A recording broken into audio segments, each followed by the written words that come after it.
Mheshimiwa Rais, kwa kutunza muda nije moja kwa moja katika mazungumzo. Kwanza kabisa nakushukuru sana kutuita sisi hapa.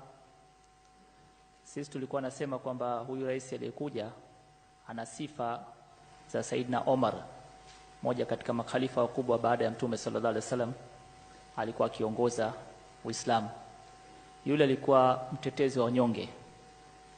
Lakini tofauti yake na kwako ilikuwa moja tu ambayo leo umeikamilisha. Yeye yule alikuwa anapita nyumba hadi nyumba kujua matatizo ya watu wake. Sasa leo wewe umetuita sisi pamoja kusikia matatizo yetu. Nakushukuru sana. Mheshimiwa Rais, mimi kwa jina naitwa Arif Yusuf Abdurrahman. Ni mwenyekiti wa taasisi ya Darul Irshad ambayo maarufu kama Markaz Tablighi Tanzania, ambayo makao makuu yake yapo Kiwalani. Lakini pia tuna branchi katika kila mkoa, kila wilaya, kila kijiji, kila mahala. Watu wetu wapo wanafanya kazi ya dini. Lakini vile vile mimi ni mwenyekiti wa taasisi nyingine inaitwa Miraj Islamic Center.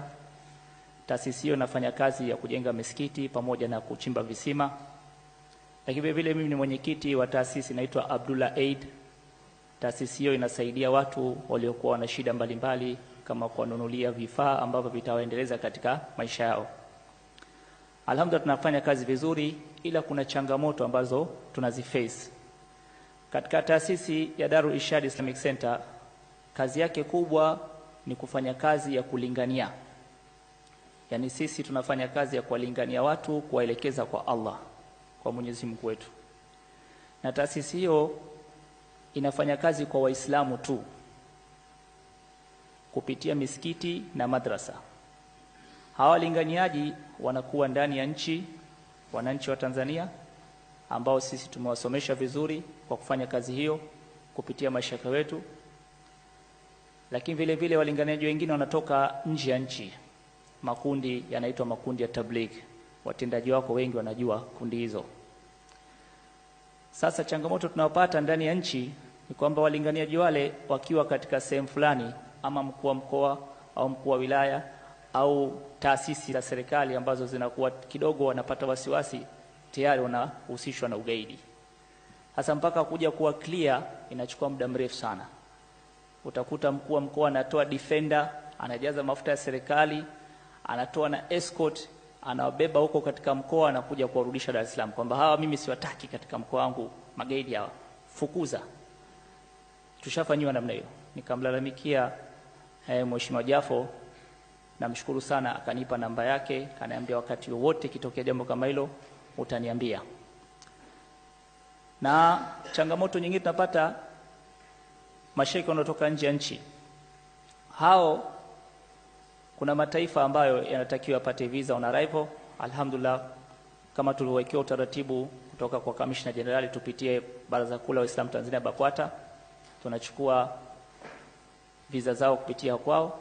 Lakini wengine ambao wanatakiwa wapitie katika taasisi ambazo zinafanya uchunguzi wa ziada.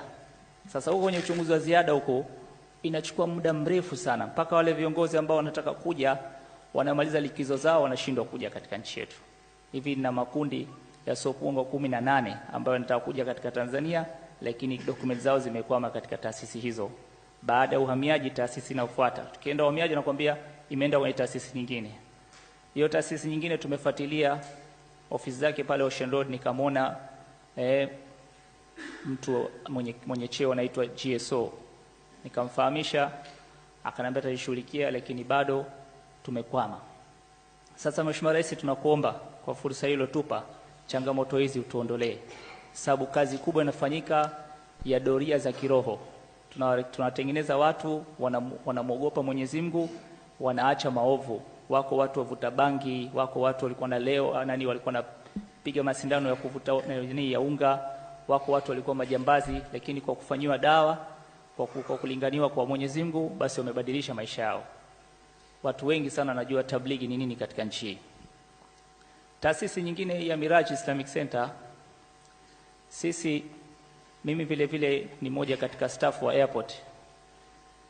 Kama alivyosema Sheikh Kundecha na wengine waliopita, airport ilikuwa inavyojengwa mpya, mwaka 2015 sisi tukapata wazo staff wa airport pale kwamba tuwe na sehemu ya kusali, tuwe na msikiti wetu.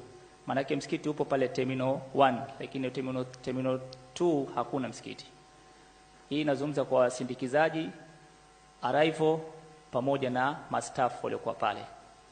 Hakuna sehemu ya kuswalia. Iko sehemu ya kuswalia ndani kwa yule ambaye anakwenda departure. Tulipopata wazo hilo tukakaa kikao, tukakubaliana, mimi nikachaguliwa mwenyekiti wa kufuatilia hilo. Kwa kupitia taasisi yangu ya Mirachi ambayo tunajenga misikiti, nikapeleka maombi hayo kwa mamlaka husika pale. Mkurugenzi akatuambia basi kama ni hilo pitieni BAKWATA. Tukaenda kwa Mheshimiwa Mufti aliyekuwa wakati huo kabla ya Mheshimiwa Mufti Abubakar Zuberi bin Ali, alikuwepo Mufti Simba, akatupatia barua, tukafuatilia airport, tukaambiwa sawa mpaka ikaenda muda mrefu. Tukaitwa na baada ya hapo tukaonyeshwa eneo kati ya terminal 2 na terminal 3. Katikati hapo akasema terminal 2 itakuwa ambayo itakuwa na flights za local, terminal 3 itakuwa international. Kwa hiyo hapa itakuwa mahala muafaka kujenga msikiti, lakini sisi tunakupeni kiwanja, msikiti mtajenga nyinyi. Tukasema fine. Tukatumia wakandarasi wale wanajenga airport, tukatengeneza michoro na kila kitu, tukafuatana na Sheikh wa mkoa kwa ajili ya kufanya dua pale mahala. Lakini ikatokea sehemu ya kupata kheri, wengine pia wakatamani. Wengine wakasema na mimi niko tayari kujenga. Kwa nini ajenge wao nijenge mimi? Basi pakatokea na kidogo mtafaruku kati yetu sisi wenyewe. Mheshimiwa Mufti akasuluhisha hilo jambo na tena akanichagua mimi, akasema utaendelea kujenga msikiti huo, na tukasaini kabisa memorandum of understanding. Mheshimiwa Mufti amesaini na wengine wamesaini na mimi nimesaini. Tukapeleka hizo dokumenti, mpaka leo hatujui kinachoendelea.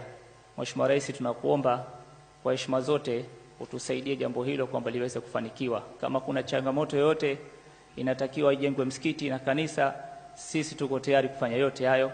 Na kama watu wenzangu, ndugu zangu wengine hao wa dini nyingine ya Kristo wakisema watajenga wao kanisa, sisi tujenge msikiti, tuko tayari. Tupate sehemu kwa ajili ya mastafu, kwa ajili ya arrival na kwa ajili ya wale wasindikizaji. Kwa machache hayo, Mheshimiwa Rais, nikushukuru tena kwa kutukaribisha, lakini pia niunge mkono rai ya Sheikh wangu Sheikh Chizenga kwamba tupate sisi platform ya kuweza kuzungumza na wewe au kwa watu ambao watakufikishia wewe. Mheshimiwa Rais, nimekumbuka jambo moja muhimu sana, naomba kidogo. Mimi vile vile Mheshimiwa Mufti alivyoingia madarakani akawa amenichagua mimi mratibu wa dawa na tablighi katika makao makuu BAKWATA. Kwa kupitia cheo hicho nimepita kwa mashekhe wote, mashekhe wa Kiansari Sunna, mashekhe wa Kitarika, mashekhe gani wote, tukawakutanisha, tukakaa katika platform moja, tumetengeneza umoja wa Ahlus Sunna wal Jamaa, kitu ambacho ndani ya nchi yetu ilikuwa hakuna. Ukikuta Ansari Sunna akipanda kwenye mimbar anamsema mtu wa Maulidi, kimpata mtu wa Maulidi akipanda anamsema Ansari Sunna. Kwa hiyo ikawa kuna matatizo hayo. Alhamdulillah tumekubaliana wote, Sheikh Undecha yuko hapa, Sheikh Kilemile yuko hapa, Sheikh Abdul Qadir Ahdi yuko hapa na mashekhe wengine wengi, wote tumekaa katika platform moja kwa umoja wetu wa Ahlus Sunna wal Jamaa. Tunaomba Mheshimiwa Rais utambue hilo, na umoja huu kwa ajili ya kuleta amani.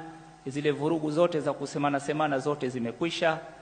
Chochote kitakachotokea hao mashekhe watakwenda kukaa na yule anayeleta vurugu. Nashukuru sana Mheshimiwa.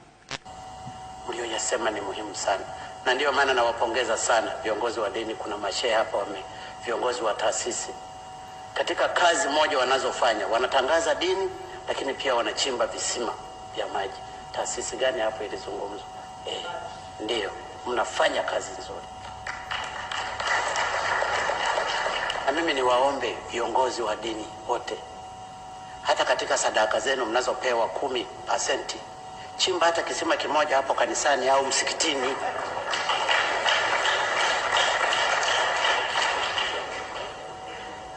Najua haya saa nyingine ni magumu kusema, lakini lazima tuambizane ukweli.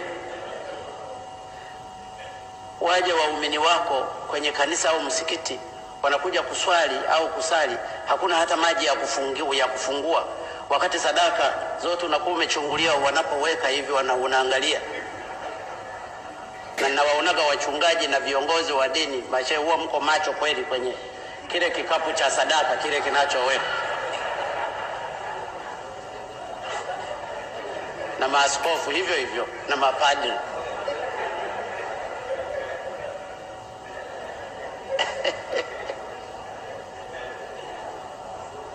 Sasa ifike mahali hizo percentage 10 ambazo tunatolewa, chukua kidogo, kachimbe kisima cha maji kama ile taasisi inavyofanya. Chimbeni msikitini, chimbeni makanisani, ile itasaidia, itajenga imani hata kwa wale wanaotoa hizo fedha. Na hili mimi nalizungumza kwa sababu nimeliona mwenyewe, sitaki napo kutoa mifano.